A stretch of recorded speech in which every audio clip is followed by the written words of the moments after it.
What areas did the children of Israel allow the Canaanites to remain in?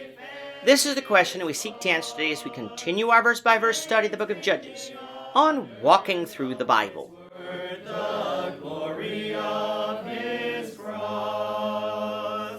Today we're going to be discussing Judges 1 verses 27 to 36, but before we do that, let's read the passage.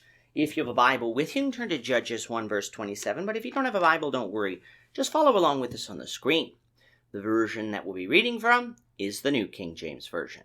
So Judges chapter 1, beginning at verse 27. However, Manasseh did not drive out the inhabitants of Bethshean and its villages, or Tanakh and its villages, or the inhabitants of Dor and its villages, or the inhabitants of Ibleam and its villages, or the inhabitants of Megiddo and its villages, for the Canaanites were determined to dwell in that land. And it came to pass, when Israel was strong, they put the Canaanites under tribute, but did not completely drive them out. Nor did Ephraim drive out the Canaanites who dwelt in Gezer, so the Canaanites dwelt in Gezer among them. Nor did Zebulun drive out the inhabitants of Kitron, or the inhabitants of Nahalol, so the Canaanites dwelt among them, and were put under tribute. Nor did Asher drive out the inhabitants of Akko, or the inhabitants of Sidon, or of Alab, Akzib, Helba, Aphik, or Rehob. So the Asherites dwelt among the Canaanites, the inhabitants of the land, for they did not drive them out. Nor did Naphtali drive out the inhabitants of Bethshemesh, or the inhabitants of Bethanath, and they dwelt among the Canaanites, the inhabitants of the land. Nevertheless, the inhabitants of Bethshemesh and Bethanath were put under tribute to them.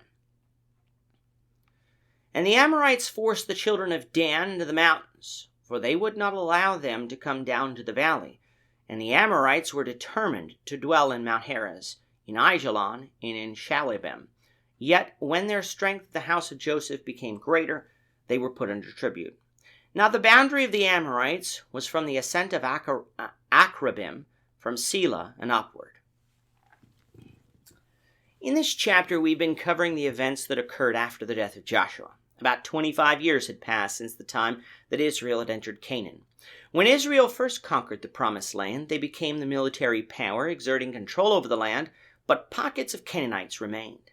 This followed what God told Israel in Deuteronomy, that he would not drive out the Canaanites all at once, but would do so in stages. The point, though, was Israel would actually have to go out into battle, for God wasn't going to miraculously remove these peoples. It seems, though, that by the time of the death of Joshua, Israel was more or less content with allowing those who remained to continue to remain. That is, until Joshua warned them of what would happen if these people remained and intermarried among Israel and turned Israel away to other gods. If that happened, then God would turn against them and Israel would suffer. That warning, at least in the beginning, spurred Israel on to continue purging the land of Canaanites. Judah and Simeon worked on their territory in the south and were successful until they began to fear the peoples who had iron-tipped chariots. They didn't drive out those peoples, not because God wasn't able to, but because their fear prevented them from even going into battle. Those peoples remained and would have grown in population, and over time started to retake some of what Judah had taken from them. Ephraim worked on purging the Canaanites from the town of Bethel. They were successful in this because the Lord was with them. Only a man and his family who helped Ephraim find a good way to enter the city survived, but they didn't remain in Canaan. They went up to the land of the Hittites in what is today modern Turkey and built a city for themselves there. So as long as God was with Israel, and Israel had faith that God would be with them, the Canaanites would be destroyed. But as we have seen from today's reading, Israel's faith in God failed. They either became afraid of the Canaanites, lacked faith in God's ability to accomplish what he said, or became satisfied with the land that they had and were unwilling to fight for more. Or perhaps it was all three. But whatever the case, verses 27 to 36 tells us all the places that the tribes of Israel didn't drive the Canaanites out among them. We're not going to discuss these places in detail, but as the map on the screen shows, the land was plentiful that was left over. Most of western Judah was left for the Philistines and others to live in. Dan was kept in the mountains of their territory, a situation that caused some of them to travel north and set up the city of Dan in Laish, a story we'll see on later in Judges. The tribes of Ephraim and Manasseh largely gave up the coasts of their land, while the tribe of Asher was seemingly largely content to dwell among the Canaanites that lived there. The tribes of Zebulun, Issachar, and Naphtali also didn't control all of their territory, as they didn't completely drive out the Canaanites either. It's not that Israel didn't have a right to live in these places, as though the Lord didn't keep his promises to give them this land. It's that Israel allowed the people to remain, to keep an army, and thus was unable to control these towns and regions. In times of strength, the people put the Canaanites under tribute, but the people only had strength when they obeyed the Lord. So as we're going to see, those times of strength came and went. In all of this, though, we can learn a valuable lesson. Even as Christians, God won't do everything for us. God promises a way of escape from temptation.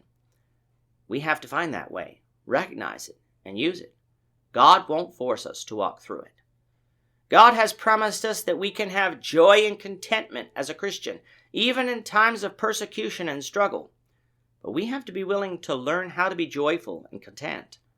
God keeps his promises, but we have to be willing to submit to him. And the most precious promise of all is eternal life with him in heaven forever. God will keep this promise to the faithful, but we must first obey him in faith, and then remain faithful. If we choose to abandon God, become fearful, and lose our faith, God will let us suffer for that. In that case, God didn't fail. We failed. God didn't fail Israel here in Judges.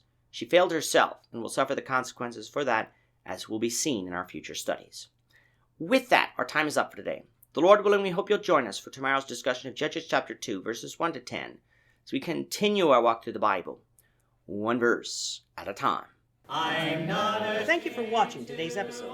We hope that you found it edifying and ask that you not only subscribe to our channel and podcast, but that you like and share this episode among your friends, so that the saving gospel of Jesus Christ can go out to the whole world.